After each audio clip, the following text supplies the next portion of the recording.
Very happy to be here. Our moderator has already introduced me, so I don't need to introduce myself anymore. I just want to say that I'm very happy to be here in Alberta for the first time. I've been to Canada before, I've been to British Columbia, I've been to Quebec, obviously.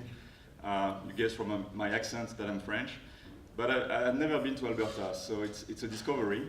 And I'm very glad to be here, very happily surprised and amazed by the environment you have and by the warm welcome of all of you. And I really want to thank Economic Developers Alberta, EDA, Lian, and all the staff, all the board members for this fantastic event. So what about a round of applause for EDA?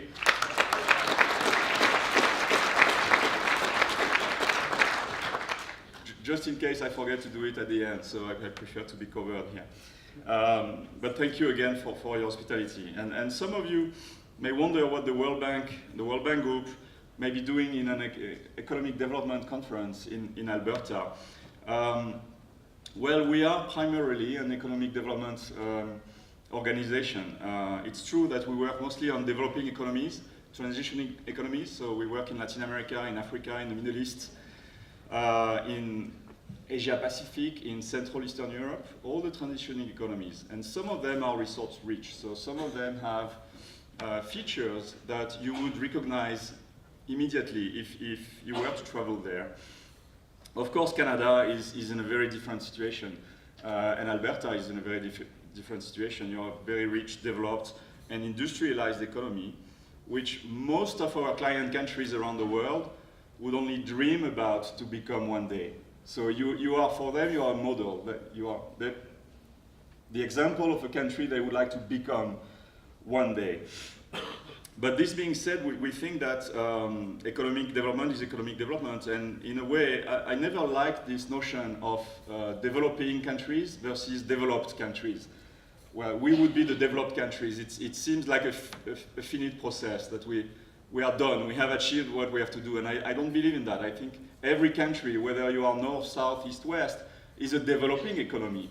It's a process. We are just at different stages of economic development.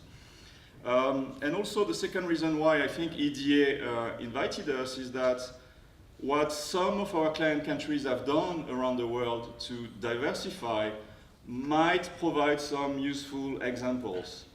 To Canada, to Alberta, to France, my own country, to the US. So this is the benefit of working with an organization like the World Bank, is that we are a global organization, we work across the world, and we can bring examples from different regions. And this is what I think you wanted from me today. So very quickly, this is the outline for the presentation. I would like to say a few words about diversification. What are we really talking about?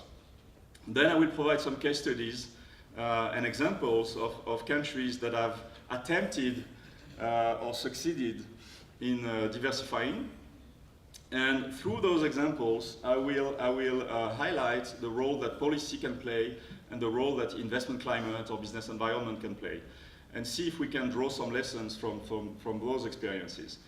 In the third part, which I'm not sure we will get to, I was going to talk about Alberta's economy, how diversified or not diversified, sufficiently diversified you are, but I think the previous speaker already spoke to that quite a lot. So I will probably refer to him if we don't have time to get to that third part. And I don't think you invite me to tell you about Alberta, frankly. I've tried to read, before coming here, I've tried to read about Alberta's economy, but I will never know Alberta's economy as you do. So I don't think that would be the value of my presentation. So diversification, obviously, it's a topic that has been discussed and addressed extensively in the economic literature, and it's a very ancient topic. There are two kinds of countries that are actively trying to diversify or that need to diversify. First of all, they are the countries or regions. So in this presentation, when I say country, you can also understand region, province, state, or subnational entity. But let's talk about country for a while. So countries that are specialized in natural resources, whether it's oil, mining, any kind of other natural resource, for many reasons, if only to minimize the risk, the exposure to volatility, like the volatility you are going through now, the external shocks, they need to diversify. Also to generate more jobs. Because as we all know, oil and mining, it's a great sector, but it doesn't necessarily create a lot of direct jobs. I've been to oil economies around the world. I've worked in Algeria and Libya, obviously before the war.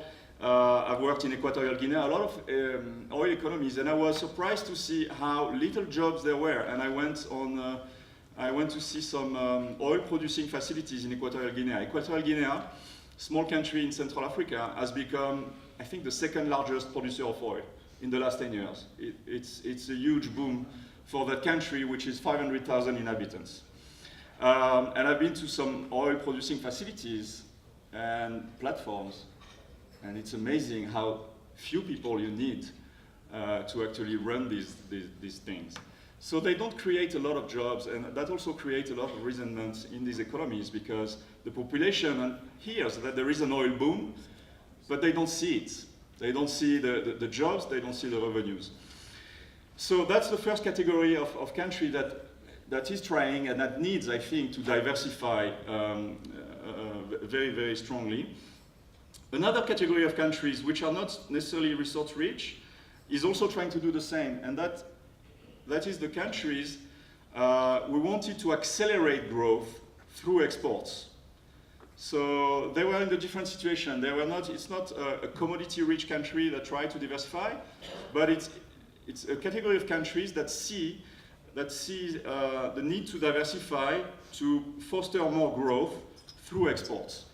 And in that category, we have a lot of East Asian economies which you are very familiar with, like Singapore, Malaysia, Taiwan, Korea, Japan.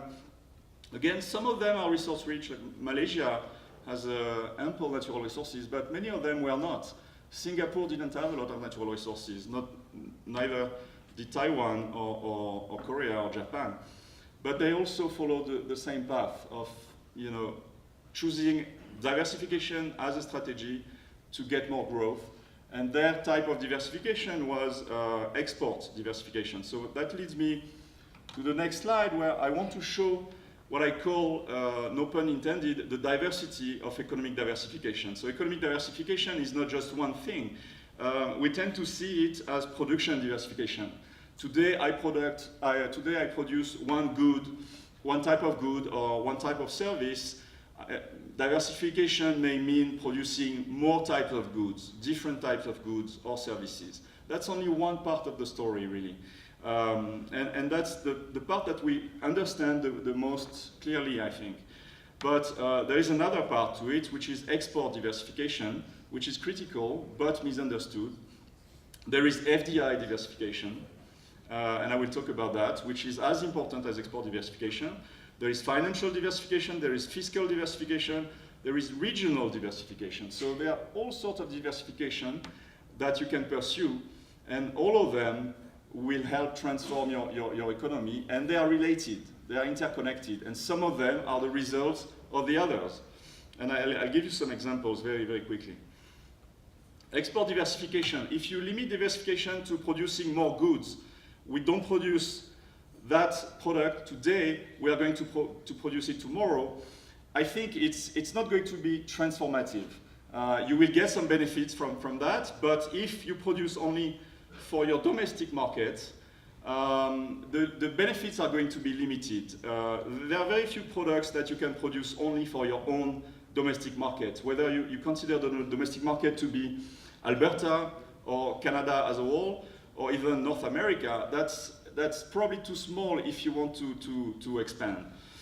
So for that reason, you need to diversify not only your production, your outputs, but your exports. And there is strong economic evidence in the literature that export diversification is what gives you higher, longer-term growth. So that part of diversification is extremely important. And it's also misunderstood because I've read a lot of studies on export diversification, and they tend to focus excessively on products. again, for those studies, export diversification means adding new products to the country's export basket. So today, I have an export basket. I export, 5 products. They represent maybe 90% of my export basket. Export diversification may be adding 1 or 2 products to that basket. Yes, you could understand it like this, but I think you will lose a lot if you did that. Export diversification is more than adding products to your export basket, to what you export to other countries. It can also mean breaking into new markets. Markets where you are not today. So I think you export Alberta, and certainly Canada. Your main trading partner is the US. You export most of your products and services to the US market, which is logical. But diversification may mean exporting maybe the same products to other countries, other markets, other regions in the world. That would in itself also be a factor of growth and a factor of risk reduction, because you don't want to be dependent on any single economy. What if that economy, which is your main trading partner, is in a recession? So you see the risk of being not diversified in terms of where do I export, what I export today. Diversification of export may also mean improving the quality of the existing export. So you are not producing something different, but you are doing it better, with more efficiency, with more quality. And that may raise the value of your exports without changing the export basket in terms of customs numbers or standards. It will be the same product. In terms of industrial classification, it will be the same product. But in terms of quality, it won't be the same product. It will bring you more value added. So you can see that there are different things that you can do to increase export diversification. And you can also move to services. It's not just goods. So some of the studies that you will read, and I read them for you so you don't have to do it, will focus, I think, excessively on products and goods. And I wanted to show that there are different things that you can do to diversify exports. Now, another important form of diversification is FDI, foreign direct investment. You have been discussing it a lot during this conference, and my colleague Anya talked about it today, and I know some of you were in this breakout session where we talk about investment climate, investment policy, so I will go very quickly, but diversification is also diversifying the type of FDI you receive. And here we use a typology which is very common in the field of economics, which is the Dunning typology. So Dunning is an economist, and he came out with this typology which helps you to understand the type of FDI you get and maybe the type of FDI you would like to receive. And he considers that there are 4 types of FDI. One is resource-seeking FDI, FDI that comes to exploit natural resources. Market-seeking FDI, the type of FDI that comes to serve the domestic market. And it can be, again, selling goods or selling services. It could be a foreign bank coming to serve the local market. It will be what we call market-seeking. Or it could be retail. Walmart, when Walmart comes to serve a community, it's also market-seeking FDI. Efficiency-seeking FDI is a very interesting form of FDI that actually is very transformative, help transform economies a lot. And these are foreign investors who come to your country or your region to produce with greater efficiency. So they look for efficiencies that they don't have at home, and they don't necessarily come to serve the local market. They come to produce here goods or services. Again, it can be, don't think about goods only. You can have efficiency-seeking FDI in services. They come to produce here at greater efficiency, not to serve the local market, but to re-export. So in fact, this is the most export-oriented form of FDI. It's what we call the export platform, or export-oriented FDI, efficiency-seeking FDI. And that's the one that's really going to help your economy because of all the benefits of exports. And FDI combined in one form of investment. And the last one is strategy-seeking FDI. That's the type of foreign investors who come to buy a brand, an established brand, for instance. So that's what very often associated with mergers and acquisitions. So I want a brand, or I want to acquire a patent or a know-how that a company has. so I buy that company. That's the strategy-seeking FDI. That's not going to transform the economy very much. So if you have that typology in mind, you may already think in terms of strategy because you're economic developers, or maybe I should try to focus my promotion efforts on A or B or C. Maybe I have too much of resource-seeking FDI at the moment. Foreign investors coming to take part in the oil boom or the energy boom, the natural resources industry, and maybe I should have more market-seeking or more efficiency-seeking FDI, more retail, more people coming to produce here and help me export and reach other markets. So I think that's a useful typology. And diversification of FDI can also mean receiving FDI from new source countries. Again, like for exports, you were exporting to countries A, B, and C. You want to add to that list. It's the same phenomenon for FDI. You may want to diversify your source of FDI. And it could also mean exporting FDI. So that's a more sensitive issue, but diversifying FDI is not only receiving FDI, but exporting FDI. It's the outward FDI.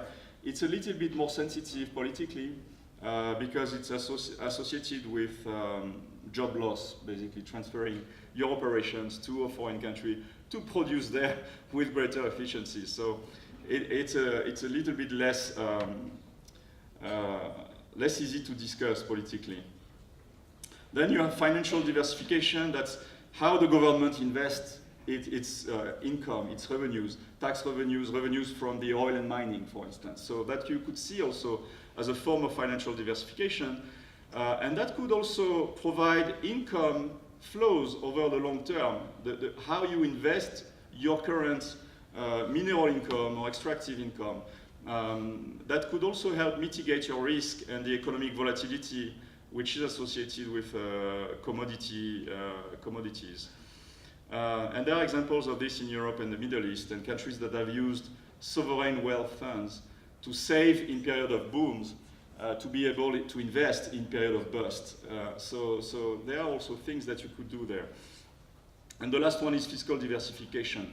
How much revenues you get from each sector. So that was just to show you, and regional economic diversification, I added this yesterday because I think it's important to you, how much of your national economy is concentrated in one or two regions or provinces or cities.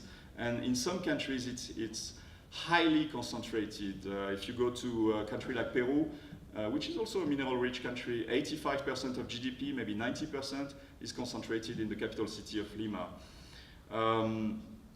Here you have interesting example if you're interested in regional diversification and measuring regional diversification, how concentrated you are in terms of country and province.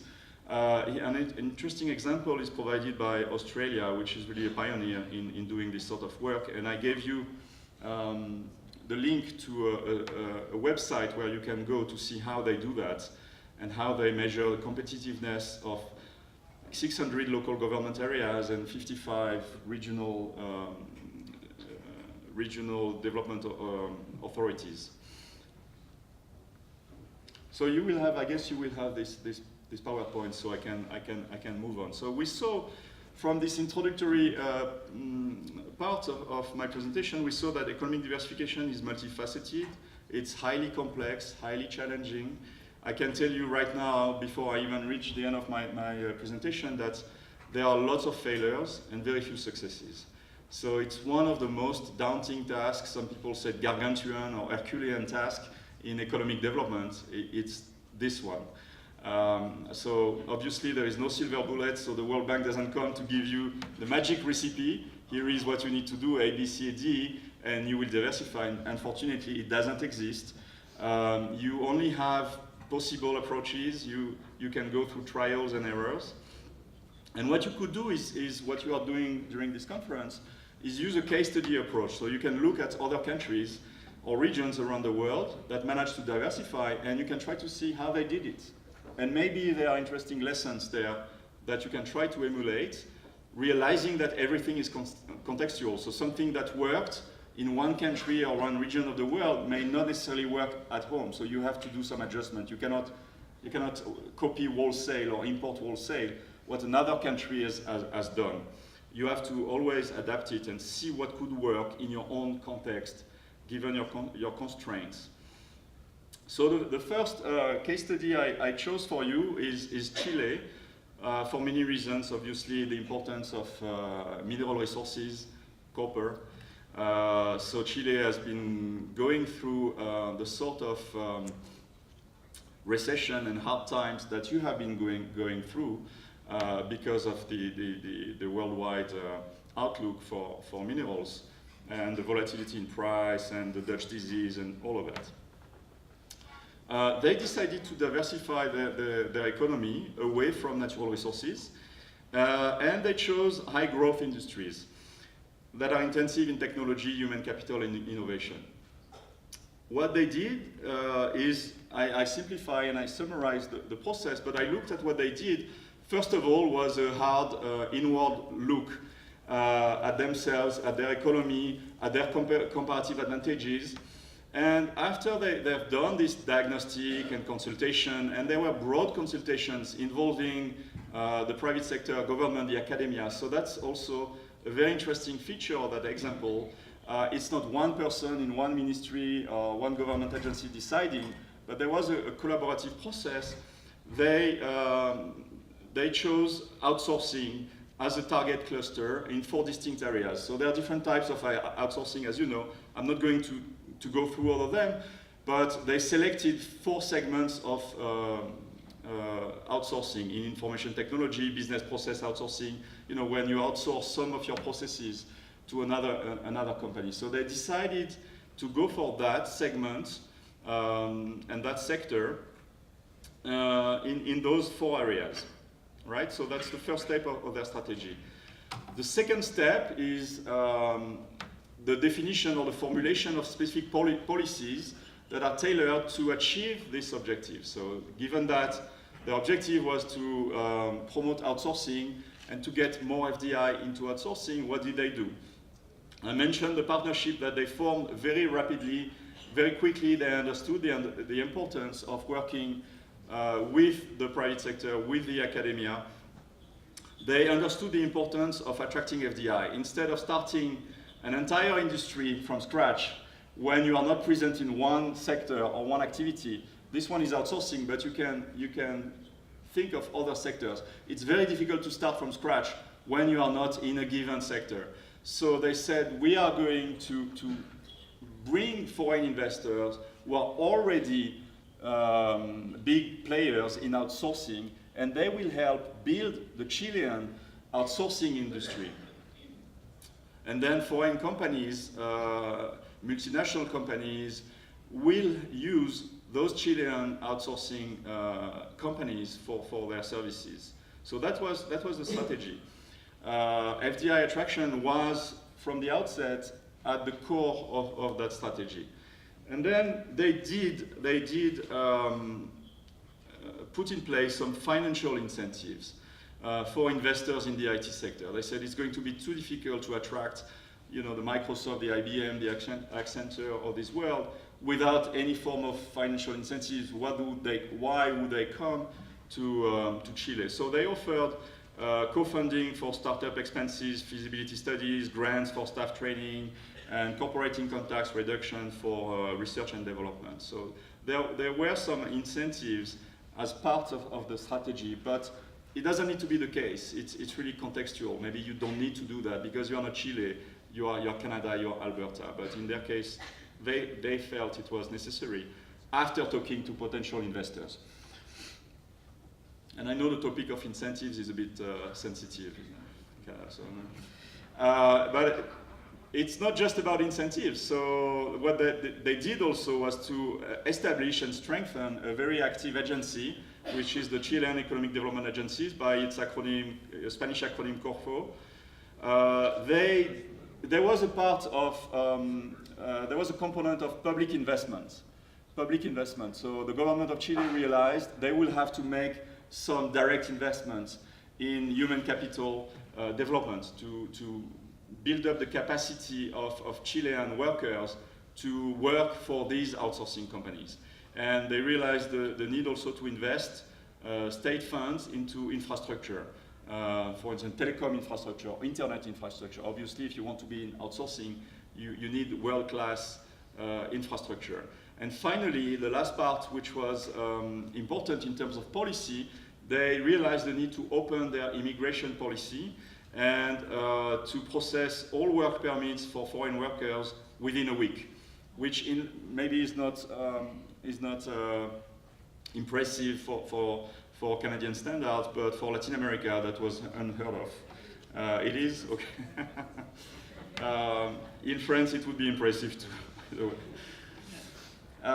So the results, very quickly, they had some success. The global services, what we call the global services industry outsourcing, grew a lot from 200 million in 2006 to over 700 million in 2010. It generated 30,000 skilled jobs.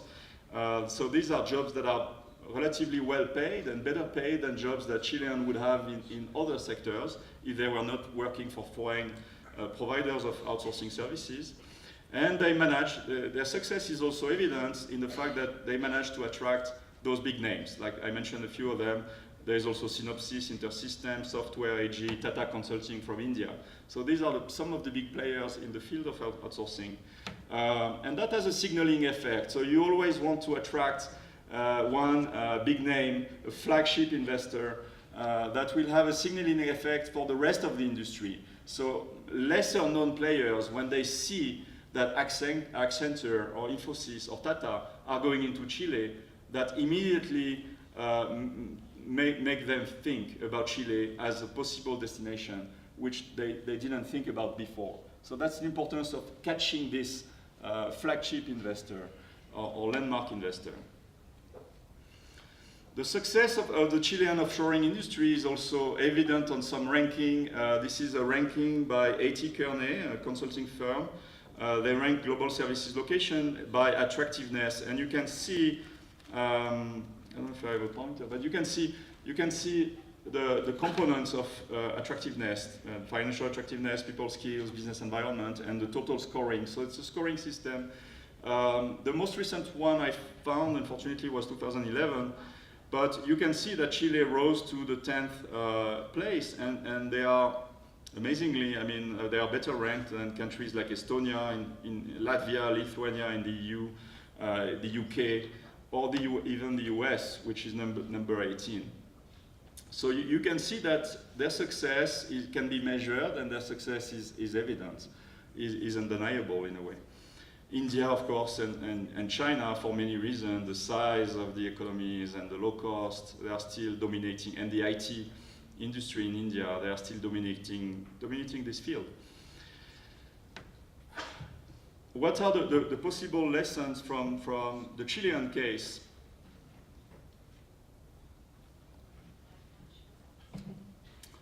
I think one important lesson is that you have to develop your unique selling proposition, USP, or your overall value proposition.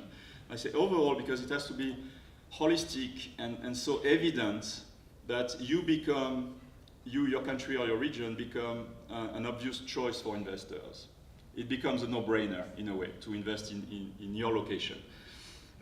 Chile was not the cheapest location in Latin America. It's not the cheapest location. There are many cheaper locations than Chile. There are many larger markets than Chile in Latin America. Brazil, for instance, much larger than Chile. But what they offer is a package of attractive features. They have the best business climate. So they worked on it. It was not automatic. That was part of their strategy to improve the business climate, to be the leader in Latin America. So they are the safest, the least corrupt country in Latin America, strongest political and macro stability. They also have the highest skilled labor in the region, which allowed them to move into high-end outsourcing services. For instance, Yahoo Lab, established in Chile in a partnership with a university. So you can do that if you don't have highly skilled workers. They also have excellent telecom infrastructure. Actually, it's really world-class with highest broadband and mobile penetration rate in the region, in the whole Latin America. They have high R&D investment, and a vast network of FTAs. FTAs are free trade agreements, so they allow you to export your services duty-free, open foreign markets, and they have a network of FTAs with basically everybody, and including the buyer of these services, the US, Canada, EU, Australia, China. So they use FTA as part of their strategy to attract FDI, because you are more attractive for foreign investors if you have that network of FTA, especially the export-oriented investors, the one I mentioned, the efficiency-seeking, who come to your country to produce and export to other destinations. If you don't have these FTAs, they will not come, because they will not be competitive in those overseas markets, right? So Chile was very smart in understanding and putting together a full package, a value proposition that was very difficult to resist. Another lesson is that you cannot become complacent. In spite of all its success, Chile is now increasingly challenged on the offshoring market, the very market that they targeted. They are challenged by other Latin American countries that saw what Chile was doing and said, well, we can do the same. I mean, we are not less smart than Chile, to be polite, so why don't we do the same? And so now Mexico, Argentina, Costa Rica, Colombia all joined the bandwagon, which means what? That you cannot be complacent. You have to continue investing, or others will emulate, catch up with you, and eventually surpass you in what you do best. So that's one lesson. Unfortunately, you cannot stop reforming, you cannot stop investing. It's a never-ending process. And the other lesson maybe is to expand. So when a strategy worked in a given sector, you have been successful at attracting FDI, at developing a certain sector or industry or activity in your country or region, why don't you use the same approach, the same strategy to expand to other sectors? So this is what Chile did. And after outsourcing, they went for the salmon industries, the fish industry, and the wine industry, as you know, and I think we tasted some of it during this conference, but they have excellent wine in Chile. So basically they use the same strategy. And the idea, again, is to avoid being dependent on any one sector. Because it would be very risky for Chile to say, okay, we've done it in outsourcing and we'll be there forever. It's not going to happen. You are going to lose attractiveness, and other countries are going to steal that market away from you. So that's why they did that. Changing region a little bit, I would like to cover another case study, which is Dubai, and some of you have been there, some of you know Dubai, in the Middle East, in the Gulf country.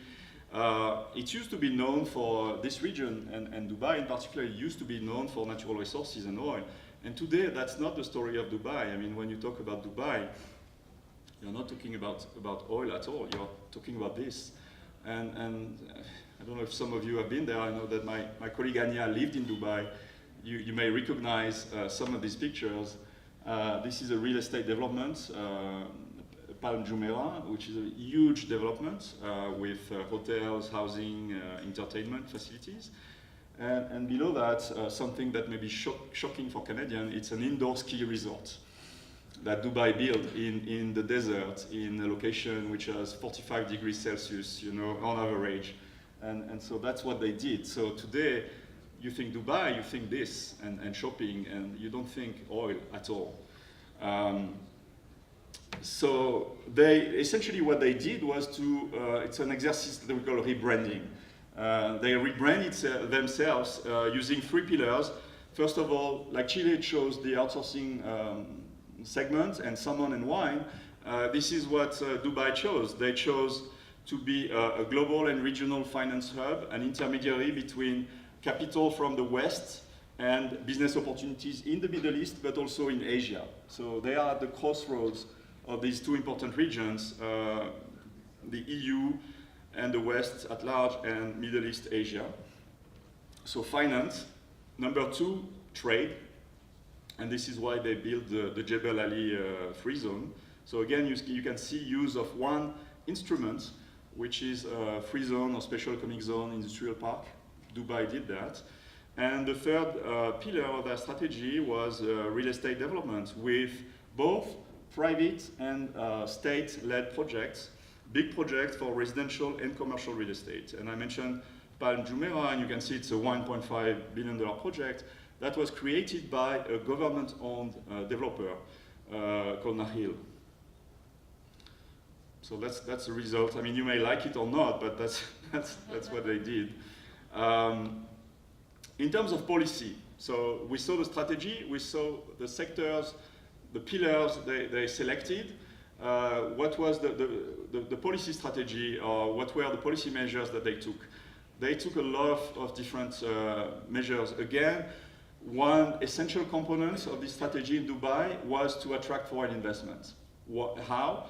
Through incentives, but by incentives here, I don't mean financial or tax incentives only, but they consider incentives a lot of things. An efficient bureaucracy with little corruption, which is not the case in all the regions. So they said we are going to differentiate ourselves with our efficient bureaucracy, which will be transparent and fast and provide good services to companies. Will provide high security, which in this region, as you can imagine, especially today, is critical. We are going to have a regime of no taxes or low taxes, low tariff. Why? Because we want to attract, again, foreign investors, foreign expatriates. That will be a more attractive offer. That has some drawbacks also. If you go for no tax, no tariffs, you won't have a lot of government revenues from that. So you need to weigh the pros and cons. I'm not saying, again, go for what Dubai did. I'm just showing you what they did. A free market economy, very open economy with low restrictions on movement of funds, transactions, people, state-of-the-art infrastructure, a little bit like Chile. They understood the importance of infrastructure. E-government, you can do everything online. Today in Dubai, every sort of administrative process, you don't need to travel to an agency. You do everything online. They provided public support to all major projects, so there was very active involvement by the government, very active intervention, a lot of state investment, not just private investment. Visas, I mentioned the freedom of people. They understood the importance of attracting talents, attracting foreign workers. Now today in Dubai, only 10% of the population is made of nationals, 10% only. So 90% of people living in Dubai are actually not from Dubai. So that's an amazing statistic, I think. They allowed foreigners to own property in some areas, not everywhere. Very liberal trade, investment, and labor policies, and pegged the exchange rate to the dollar. So all of this helped Dubai turn into an attractive destination for investment and a stable and efficient base to locate businesses. Any lesson? I think the main lesson is that we can draw from Dubai is a striking example of a long-term drive. So this has not happened overnight.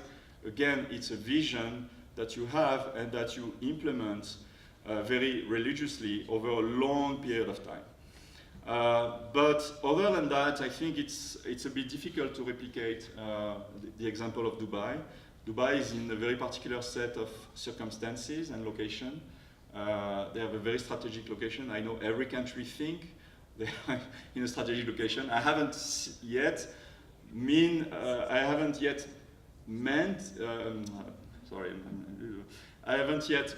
a government official who hasn't told me that his or her country is not in a strategic location. Everybody thinks we are in strategic locations, but in the case of Dubai, I think it's probably more true than others. It's difficult to replicate also because of the cost. If you look at, I don't have the statistic for Dubai, but it's a federation, the United Arab Emirates. It's more than $1 trillion US dollars in oil rents that was invested in real estate alone. So these are huge numbers. So it's not cheap, and it's not something that everybody can replicate, obviously, unfortunately. I wish we had, all of us, $1 trillion to spend on any given sector. Or maybe not, because maybe there would be a lot of waste. And it's not a strategy that is without risk. So they targeted real estate. Unfortunately, there was a little something in a way, a little grain of sand called the global financial crisis in 2009. Oil prices went down, real estate prices collapsed, And they had all these developments and no takers for them. So a lot of these, on the top picture, a lot of these houses sit vacant today. So that's one risk also. It's so something you may want to think about before investing too many resources and too many state resources into one sector of the economy or one type of project. And also, it's not every country that has the financial backing of Abu Dhabi or the United Arab Emirates. So for those reasons, I think it may not be an example which is easy to emulate or replicate. And maybe a third one and last one, if we have time, Liane, before you give me the look. Okay. Malaysia. So Malaysia also had a march to diversification, and it's a long march. And that way we'll have one example from the Americas, one example from the Middle East, one from Malaysia, one from Asia Pacific. Malaysia did the same. They started in the 60s with protectionism. They realized, oh, this thing doesn't work, import substitution, high tariffs, it doesn't help our economy. They moved, 1973 was the pivot. So they shifted to export-led strategy, export promotion, low-cost manufacturing. And they shifted toward higher technology products and skills upgrading.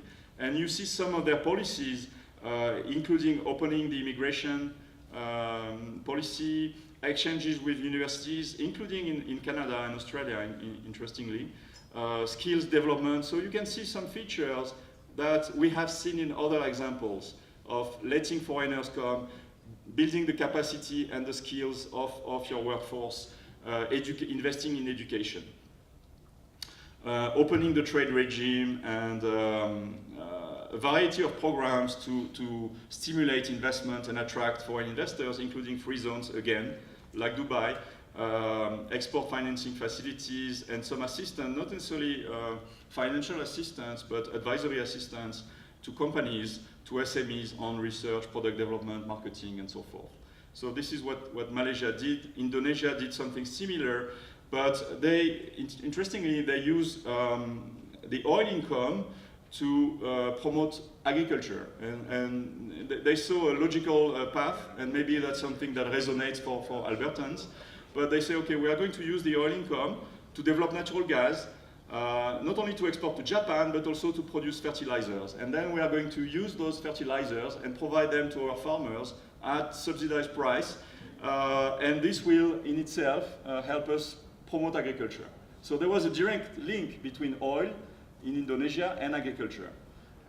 Interesting example, with large investment in local infrastructure, schools, roads, so they also build the infrastructure like Dubai, like Chile, like Malaysia, and they also move to low-wage manufacturing and export-oriented strategy. So a lot of these Southeast Asian economies, same strategy, export-led, low-wage manufacturing or low-cost manufacturing. Opening the trade policy again, reducing tariffs on inputs, which help exporters, liberalizing FDI results. By 2005, so I told you they started in 1980, I think. So it took about 20, 25 years to get there. But by 2005, they had half of their exports comprised of manufactured goods, no longer oil or natural resources. Australia, maybe a last example in Asia Pacific or Oceania, also an important producer of minerals, iron ore. They chose to promote the services sector, and in particular tourism and education. And I included some stats from the Reserve Bank of Australia that shows that for the first time in 6 years, service exports are contributing more to growth than iron. So this is what Australia is doing, focusing on services, tourism, education. Education exports, so they consider education and exports. So they sell their educational system as you would sell a product or service. They say, this is something we offer, come to study to Australia, and it works extremely well, especially with students throughout Asia Pacific. China and other countries in Asia are sending enormous amounts of students to Australia with an open visa policy. So as it gets more difficult to get into the US, more countries are choosing to send their students to Australia. They also unveiled a national innovation and science agenda, so they are really investing massively into innovation and science with new visas for entrepreneurs. So you see some common themes here. You know, let entrepreneurs come. You want to develop FDI, but you make it difficult in terms of visas. Something is wrong there. It's not going to work. So many countries realize that. There also an element of tax incentives, but just for startup investors, and some changes to their legal system, especially on bankruptcy. All this to make the country more attractive. Now, getting to the conclusions and lessons from all this experience. Again, I mentioned it when I started. Some countries with a strong resource base, like Canada, have managed to diversify, but many have not.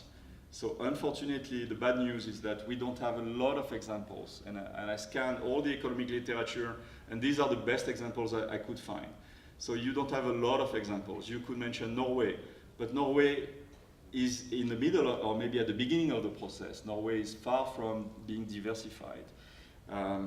So there are not so many examples of successes that I would have liked to be able to bring to you. Another lesson is that each country or each region or province must find its own path. You cannot, as I mentioned, you cannot copy wholesale what another country or region or province has done.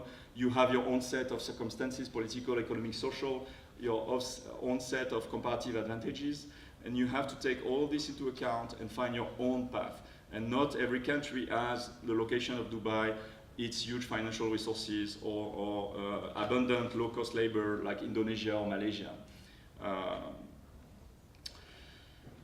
Yet, we can see through these examples some ingredients of success. So some lessons of experience maybe for us in other places of the world. You need a well-designed and realistic diversification strategy. So that's the starting point. If you look at all these examples, none of this has happened magically, overnight, or organically. It was the fruit of deep thinking, having a strategy and a realistic strategy, not shooting for something completely unrealistic. Or, we don't have an industry today, but in 1 month we will have an entire industry. It's impossible. So the strategy has to be realistic and has to be based on what you have today. And I think that I want to echo what the previous speaker said. It's much easier to start from what you already have and build around it than to try to start an entirely new industry that doesn't exist at all in your country. So that's something very, very difficult to do. Another lesson is that you need a long-term vision and firm political commitment. If you look at all these examples, they had visionary leaders. Singapore had Lee Kuan Yew, and they had a long-term horizon. None of them thought that this can be done within 2 or 3 years. All of them set out to do this in 10, 20, 25 years. And you can multiply the examples. They call it Vision 2020 or Vision 2030 or Vision 24. There are so many examples of that. It's just a realization that it takes time. Diversification is complex, it's challenging, it takes time. A lot of them realize the importance of forming partnerships. I think you are doing it. You already had this between government, business sector, and the academia to feed each other and to think collectively. So it's not one party of this triangular relationship that does the thinking and decides. It's all of us together. And the private sector know best what needs to be done and what are the constraints to attract investment, domestic and foreign. So that's why, that's if only one reason for the government to talk to the private sector is that the private sector knows best what are the constraints and what needs to be done. And the government knows what can be done in terms of policy, what are the constraints, what are the fiscal implications. So that's why they need to work together. And academia, you have a lot of talent in Canada, in Alberta, who can also help, especially in the thinking and strategy formulation phase. Then you need significant financial resources, because in all of these examples, you have a component of public investment. Necessarily, you need some public investment because the private sector will not alone invest in building the infrastructure, the education, the human capital. So there is necessarily always, in all these examples I've seen, some element of public investment. And you need capable institutions to promote, facilitate, and monitor projects, like you have in Alberta with EDA and with the local and municipal agencies that you have, or at the federal level also. Another important lesson, policy plays a key role and government plays a key role. You need good macroeconomic management, and that's the role of government to do that. And then you need good policies to encourage private investment in the sectors you target, including FDI. You need good policies to promote linkages between domestic and foreign firms that will also create a lot of transformation in the economy, build the skills and capacity of domestic firms and the domestic private sector. And you need policies to encourage private investment in innovation, in R&D. Some countries have used incentives, but very focused incentive, for targeting innovation and R&D incentives. And you need a conducive investment climate. So obviously, you want to diversify, you need to be attractive, you need to have an attractive proposition, both for your domestic and foreign investors. So you need a good investment climate, which means all of this: open trade, open investment policies, reducing the cost of doing business in the non-natural resource sectors, and good regulatory practices. And Canada already has a lot of these. I mean, you are already light years ahead of many of the countries I mentioned earlier that didn't have those elements in place and had to invest massively to improve their investment climate to a level that is not even the level of Canada today. And realize also that there are policies that do not work. Malaysia and Indonesia started with protectionist policies. They realize it's leading them nowhere, and they both abandon those policies. And this is how we can help countries around the world or subnational entities. We also work increasingly at the subnational level. We can help formulate strategies, help you in this thinking process, or what should be the next segment or the next industry for us, and make sure that this is realistic. Identify the specific policy and regulatory obstacles, things that need to be changed in your legal framework, regulatory framework, or economic policies in order to achieve the strategy. We can help with designing and implementing the reforms. We can also help to adjust the incentive regime to those objectives. We can help refocus promotion efforts. So some of these are areas where we can help our client countries.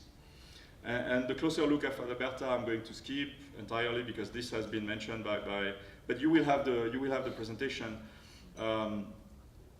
And finally, finding your own path. So every country around the world is trying to do the same thing: diversify, reinvent itself, reposition itself.